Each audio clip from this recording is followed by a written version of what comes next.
नमस्कार दोस्तों, मैं निखिल बंसल आज लेके आया हूँ पंचायती राज टॉपिक।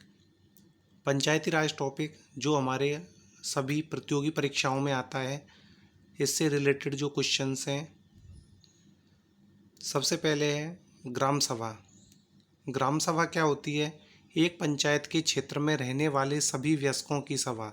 इसका अर्थ ये होता है कि एक पंचायत के क्षेत्र में, यानी कि एक ग्राम पंचायत में जितने भी वयस्क हैं, अर्थात वयस्क का अर्थ होता है 18 साल से अधिक उम्र के वे व्यक्ति जिनका उस ग्राम पंचायत की मतदाता सूची में नाम लिखा हुआ है, उन सभी को ग्राम सभा के सदस्य कहते हैं। तो ग्राम सभा के जो सदस्य होते हैं वो क्या करते हैं कि ग्राम सभा की बैठकों में हिस्सा लेते हैं, और इसका जो अध्यक्ष होता है, स्वाभाविक बात है कि ग्राम सभा है ये, तो ग्राम सभा का अध्यक्ष सरपंच होता है। फिर आता है बच्चों वार्ड सभा। वार्ड सभा क्या है? एक वार्ड में रहने वाले सभी वयस्कों की सभा। इसका मतलब ये है कि एक वार्ड में रहने वाले, यानी कि जो ग्राम पंचायत होती है उसे बहुत सारे वार्डों में बांट दिया जाता है। जब वार्डों में उसे बांटा जाता है तो प्रत्येक वार्ड में जितने भी 18 साल से अधिक उम्र के जो व्यक्ति होते हैं जिनका उस ग्राम पंचायत की मतदाता सूची में नाम लिखा हुआ है, वो सभी वार्ड सभा के सदस्य कहलाते हैं। अब आपको पता है कि भारतीय संविधान में ये उल्लेखित है कि 18 साल से अधिक उम्र का ही व्यक्ति वयस्क कहलाएगा, जो कि मानसिक रूप से स्वस्थ है। और ग्राम सभा में ही बीपीएल सदस्यों पर स्वीकृति ली जाती है। ये एक इम्पोर्टेंट है कि जो ग्राम सभा होती है उसी में ही बीपीएल सदस्यों का चयन का कार्य भी किया जाता है। अब दोस्तों, पंचायती राज जो है वो एक त्रिस्तरीय व्यवस्था है। पंचायती राज की त्रिस्तरीय व्यवस्था में पंचायती राज को 3 स्तरों पर बांटा गया है। ग्राम पंचायत जो कि सबसे निचला स्तर है, मध्य स्तर पर पंचायत समिति, और सबसे ऊपरी स्तर पर जिला परिषद। अब जो ग्राम पंचायत होता है, उस ग्राम पंचायत के 2 प्रकार के मुखिया होते हैं। एक तो जनप्रतिनिधि होता है जो कि जनता द्वारा चुना जाता है, और एक प्रतिनिधि ऐसा होता है जो कि सरकार द्वारा, यानी कि सरकार द्वारा जिसकी नियुक्ति की जाती है। अब जो ग्राम पंचायत होती है, उस ग्राम पंचायत का जो मुखिया होता है वो सरपंच होता है, जो कि ग्राम पंचायत के जो मतदाताओं द्वारा निर्वाचित होता है। और इसका जो प्रशासनिक अधिकारी होता है वो ग्राम सचिव या ग्राम सेवक होता है।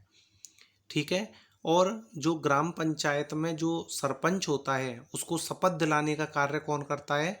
ग्राम पंचायत में सरपंच को शपथ दिलाने का कार्य रिटर्निंग अधिकारी करता है। ये रिटर्निंग अधिकारी वह व्यक्ति होता है जो कि पंचायत के चुनावों में, यानी कि सरपंच के चुनाव को संपन्न कराने का काम करता है, वह रिटर्निंग अधिकारी है। तो यानी इसको जो शपथ दिलाएगा वो रिटर्निंग अधिकारी दिलाता है। और इसका जो गठन है, ग्राम पंचायत का जो गठन है वह कैसे होता है? तो ग्राम पंचायत के गठन के लिए जो, यदि किसी ग्राम पंचायत, यानी कि कुछ गांवों का एक समूह बना लिया जाता है, जिसे ग्राम पंचायत कहते हैं। ग्राम पंचायत में 3000 की जो ग्राम पंचायत है उस पर 9 सदस्य व प्रति 1000, या मान के चलो किसी गांव की जनसंख्या 5000 है तो वहां पर 13 सदस्य होंगे, यानी कि 3000 की जनसंख्या पर 9 सदस्य निर्वाचित होते हैं, और प्रति 1000 की जनसंख्या पर 2-2 सदस्य अतिरिक्त निर्वाचित किए जाते हैं। इसी प्रकार से है दोस्तों पंचायत समिति। पंचायत समिति मध्यम स्तर होता है, और इसका जो जनप्रतिनिधि होता है वो प्रधान होता है, और इसका जो सरकार द्वारा नियुक्त जो अधिकारी है वह है खंड विकास अधिकारी। तो जो खंड विकास अधिकारी, जिसको हम बीडीओ भी कहते हैं, यही प्रधान को शपथ दिलाने का काम भी करता है। यानी कि प्रधान को शपथ कौन दिलाएगा? विकास अधिकारी। अब पंचायत समिति का जो गठन होता है वो 1 लाख की जनसंख्या पर 15 सदस्य चुने जाएंगे। मान के चलिए किसी पंचायत समिति में जनसंख्या 1 लाख है तो वहाँ पर उसे 15 वार्डों में बांटा जाएगा। सदस्यों का मतलब होगा वार्ड।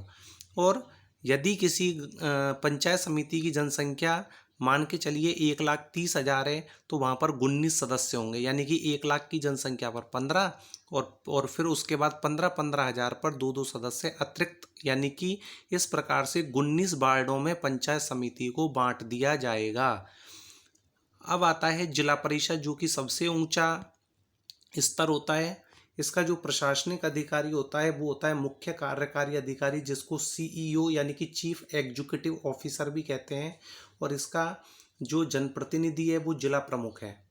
अब जो जिला परिषद होती है, यानी कि जिला परिषद का गठन 4 लाख की जनसंख्या, कम से कम 4 लाख की जनसंख्या होनी चाहिए, और 4 लाख की जनसंख्या वाले जिला परिषद में उसे 17 वार्डों में बांटा जाएगा, यानी कि 17 सदस्य निर्वाचित होते हैं, और प्रति 1 लाख की जनसंख्या पर 2 सदस्य अतिरिक्त निर्वाचित किए जाते हैं।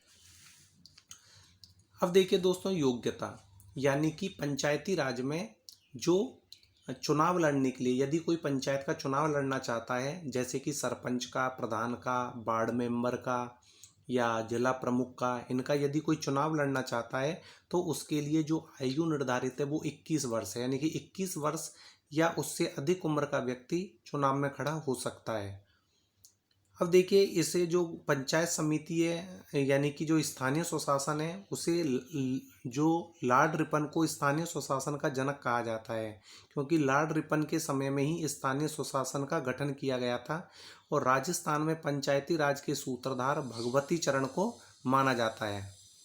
भारत में पंचायती राज की शुरुआत सर्वप्रथम राजस्थान में हुई थी, यानी कि भारत में पंचायती राज की शुरुआत सबसे पहले राजस्थान में, और संपूर्ण भारत में यानी कि संपूर्ण राज्य में जो पंचायती राज की शुरुआत की गई थी वो आंध्र प्रदेश में की गई थी। कहने का मतलब, सबसे पहले तो राजस्थान में हुई, और संपूर्ण राज्य में लागू करने वाला जो राज्य था वो आंध्र प्रदेश था। संपूर्ण राज्य में पंचायती राज की शुरुआत आंध्र प्रदेश में हुई है। और राज्य का जो पहला ग्राम न्यायालय है राज्य में, यानी कि राजस्थान राज्य में जो पहला ग्राम न्यायालय स्थापित किया गया वो बस्सी में स्थापित किया गया है, जयपुर में। दोस्तों, यदि आपको हमारा वीडियो अच्छा लगे तो इसे सब्सक्राइब करें, लाइक करें और शेयर करें। देखिए दोस्तों, बलवंत राय मेहता समिति, जो आपने पढ़ा है कि बलवंत राय मेहता समिति की सिफारिश पर ही पंचायती राज को त्रिस्तरीय में बांटा गया था। तो बलवंत राय मेहता समिति की सिफारिश पर ही 2 अक्टूबर 1959 को राजस्थान के नागौर के बगदरी गांव में, यानी कि नागौर का जो बगदरी गांव है वहीं पर पंचायती राज की शुरुआत की गई थी। और यानी कि 2 अक्टूबर 1959 को इसकी शुरुआत की गई थी, और इसकी स्वर्ण जयंती समारोह अर्थात यानी 50 साल पूर्ण बीत जाने पर 2 अक्टूबर 2009 को इसकी स्वर्ण जयंती मनाई गई। एक इसमें प्रावधान भी किया गया है पंचायती राज में कि 20 लाख से कम जनसंख्या वाले राज्यों में मध्यम स्तर नहीं होगा। अर्थात अब आपको पता ही है कि मध्यम स्तर का मतलब पंचायत समिति, यानी कि पंचायत समिति नहीं होगी, वहाँ पर ग्राम पंचायत और जिला परिषद का ही प्रावधान किया गया है। जवाहरलाल नेहरू ने पंचायती राज को भारतीय लोकतंत्र की पाठशाला कहा है, यानी कि जो हमारे तत्कालीन प्रधानमंत्री थे पंडित जवाहरलाल नेहरू, उन्होंने पंचायती राज को भारतीय लोकतंत्र की पाठशाला कहा है। अब आप बताइए हमें, पंचायती राज के कितने स्तर होते हैं? 3, ग्राम पंचायत, पंचायत समिति और जिला परिषद। अब बताइए आपकी, यानी कि जो पंचायती राज को शुरुआत करने वाला कौन सा राज्य है? पंचायती राज की शुरुआत सबसे पहले कौन से राज्य में हुई? राजस्थान में। और संपूर्ण राज्य में लागू करने वाला कौन सा राज्य है? संपूर्ण राज्य में लागू करने वाला है आंध्र प्रदेश। और राजस्थान में सबसे पहला ग्राम न्यायालय कहाँ स्थापित किया गया? बस्सी में। ग्राम पंचायत के गठन के लिए, अब आप बताइए, ग्राम पंचायत के गठन के लिए कम से कम कितनी जनसंख्या आवश्यक है? 3000। ठीक है। और 3000 पर कितने सदस्य होंगे? 9, अर्थात 9 वार्डों में बांटा जाएगा, और प्रति 1000 पर 2 सदस्य अतिरिक्त निर्वाचित किए जाते हैं। ठीक है। यदि आपको ये वीडियो अच्छा लगे तो आप इसे शेयर करें, लाइक करें, सब्सक्राइब करें। धन्यवाद।